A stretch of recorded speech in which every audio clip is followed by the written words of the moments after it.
Hello everyone, welcome to my channel. This is The Amateur, where we're here just to talk life, hobbies, politics, ideologies, what have you. And on today's episode, we're going to be talking about the old news now of the volleyball player, I think it was a Duke volleyball player, calling out racism towards BYU, which is a Mormon school. And like Mormons, a lot of Christians don't consider Mormons Christian because they don't believe in God as the Trinity, amongst some other things. But anyway, like they're very much a religious based school that has Christian based morals. So it's an odd thing to say. But before we dig into this story, I do want to remind us of a young children's book that we grew up with. And this is from Aesop's Fables. Aesop is from the Grecian culture and Grecian history. But I'll go ahead and read. So, there was once a young shepherd boy who tended his sheep at the foot of a mountain near a dark forest. It was rather lonely for him all day, so he thought upon a plan by which he could get a little company and some excitement. He rushed down towards the village calling out, "Wolf, wolf!" And the villagers came out to meet him, and some of them stopped with him for a considerable time. This pleased the boy so much that a few days afterwards he tried the same trick, and again the villagers came to his help.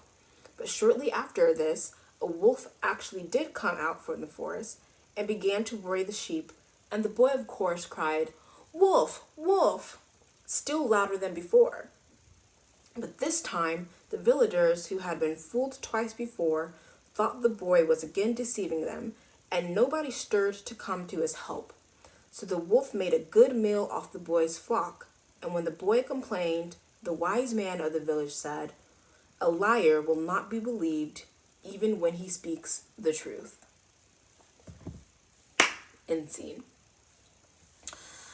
So that was a story that a lot of children used to have been taught. I'm not sure how prevalent it is done today. But the point of the matter, one, is to tell the truth. And two, that if something is said too often, it's not going to be believed even when it's true. So a message to the Black community / anyone who is always decrying racism, that we're starting to get into the wolf, wolf, wolf, wolf, crying wolf for no reason type thing. So there's several things that I think that we can learn from the story that need to be translated to what we do now. Our life mimics our mimics life, or something like that. But one, when we have a wolf, there is a clear understanding of what a wolf is. It has a particular shape. It has a particular damage that it can do, particularly its hunger for and desire to eat sheep. So we call something a wolf because we know what a wolf looks like. It is not a dog and it is not a rabbit, because they're just different things. So likewise, we need to have a firm understanding of racism. So what does it mean to be racism? Not everything is racism. Racism needs to have a particular shape, a particular form, and a particular damage, so to speak. And what it historically was a person having high superiority of a particular race over any other, which led to particular treatment of one race not given also to the other. It was a clear thing that was measurable, it was observable, and it was clear. We knew what it was, and we had something to stop it. Right now, racism is anything that the left doesn't like, it seems. So it's lost its meaning there, as well as the frequency at which it's being used right now. It's lost its punch and it's lost its pack. And this is to say, because there are cases, there are instances, I'm sure, very rare, very small, of actual racism, of someone actually being discriminated literally because of their skin. Like, I can't tell you how rare it might be, but I'm sure they exist. My aunt, one of my aunts living near the DC area, has experienced it. I'm not going to deny her experiences. And so I'm giving the benefit of a doubt here as far as with is a possibility. But you can't say it for everything because not everything is going to actually meet that criteria. And so right now what's going on is if you say, it goes to the story of the boy who cried wolf. The boy cried wolf too much.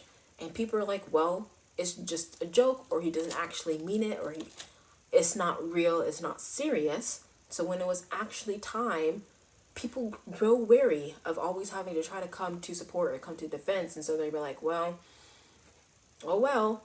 And we're seeing that today. So we have a story again of a false cry for racism at this BYU school. And a lot of the speculation is that because of her and her mother or her aunt or some sort of relation to her is trying to have a political campaign and to bolster up her profile and her view, to make this an issue when there was actually not one. But this is a warning tale and a warning caution of overusing, like everything can't be racist or else racist has no meaning. And like, it's like, okay, sure, that's what you want to say in your little foolish world. But also it's just the point of being truthful and being honest in your word and your speak and against your neighbor. And along those lines, the Bible does talk about this, and so I will make a quote, a Bible verse. I think it's Proverbs 26, verses 18 through 19. And what it says is, like a madman who throws firebrands, arrows, and death is the man who deceives his neighbor and says, I am only joking. And so doing something that is hurtful and has actual negative consequences, whether it's wasting time and energy and resources or whatnot, and just saying that it's just a joke or I'm just kidding or I'm playing, like, that's not okay. And we should avoid and restrict ourselves from doing that as best as we possibly can. And so again, like this main video, a little short video, because a lot of my videos have become a lot longer than I intend them to be. But the point of this though was just to highlight the fact that we have to have clear definitions of words to know what we're talking about, to know if what we're saying actually means something. Like if racist is just any person who's not black looking at a black person in general. White people have eyes. People who aren't black have eyes. They can look, and that doesn't necessarily mean anything. As well as just the fact that having that clear definition, having something that's clearly observable and objectifiably that thing, and then two, only calling it when you actually see it and it actually occurs and actually happens. And I think if we do that, if we practice that, we can actually get places and get a lot further in society. But what the heck do I know? I'm just an amateur. Let me know what you think about this and the BYU situation and her hyping up a false narrative for a political campaign. Make sure you like, comment, share, subscribe, and I will catch you in the next video. Thanks for watching.